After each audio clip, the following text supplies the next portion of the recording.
we've mentioned it a few times in the course of this episode that we are really not quite sure what the next incoming US presidential administration has planned for the areas of technology.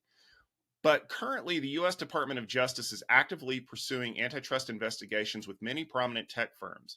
Names that you have heard, like Microsoft, NVIDIA, OpenAI, Google, and Apple, they've all faced scrutiny this year. But I'll be honest with you, one of them has probably been singled out more than anybody else, and it rhymes with Noogle. So the first company up on the block to face sanctions is probably going to be everybody's favorite search engine. What's the state of antitrust in big tech? Well, rather than diving in too deeply into the specific Google case, I think that what we can do is we can say that the current administration, FTC, FCC, Justice Department, et cetera, are all actively looking at the dominance of big tech companies. And yeah, the companies you named have all been investigated at the very least.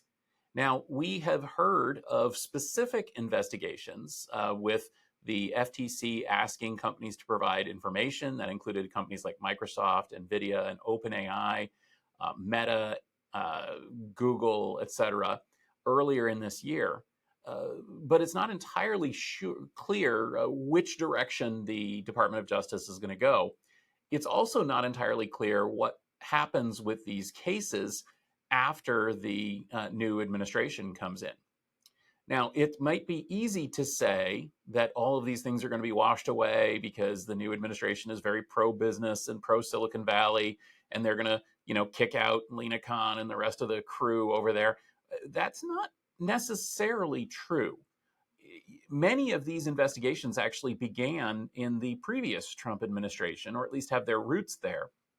And although the Biden administration generally, and Lina Khan specifically, has really pushed forward on these discussions, it doesn't necessarily mean that that the Trump administration won't pursue them. In fact, I think there's a really good chance that, in fact, the investigations themselves, the antitrust actions themselves, and maybe even Lina Khan might continue in the Trump administration.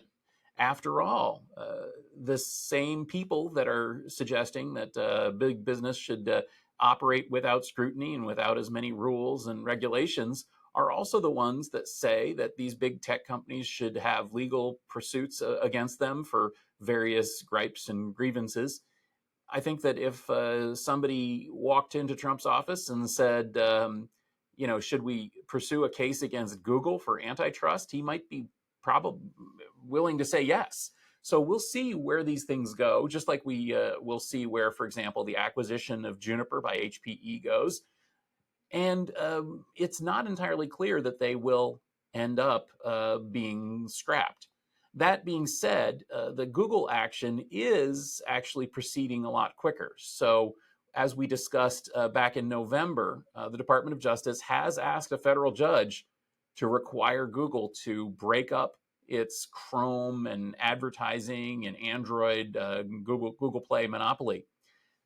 That action is not going to be quite so easy to undo as a pending case or a case that hasn't been filed yet.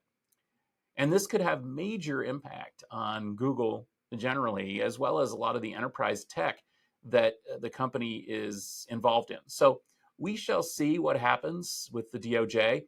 I am going to go out on a limb, and the reason that I wanted this story in here at the end of the year, I'm going to go out on a limb and say that the Department of Justice is not going to become magically business and Silicon Valley friendly in the new year and in the next few years. And in fact, we're going to be doing a lot of reports on breakups and challenges and antitrust cases against these big companies, fueled by their actions, by AI, and by personal grievance among the new administration.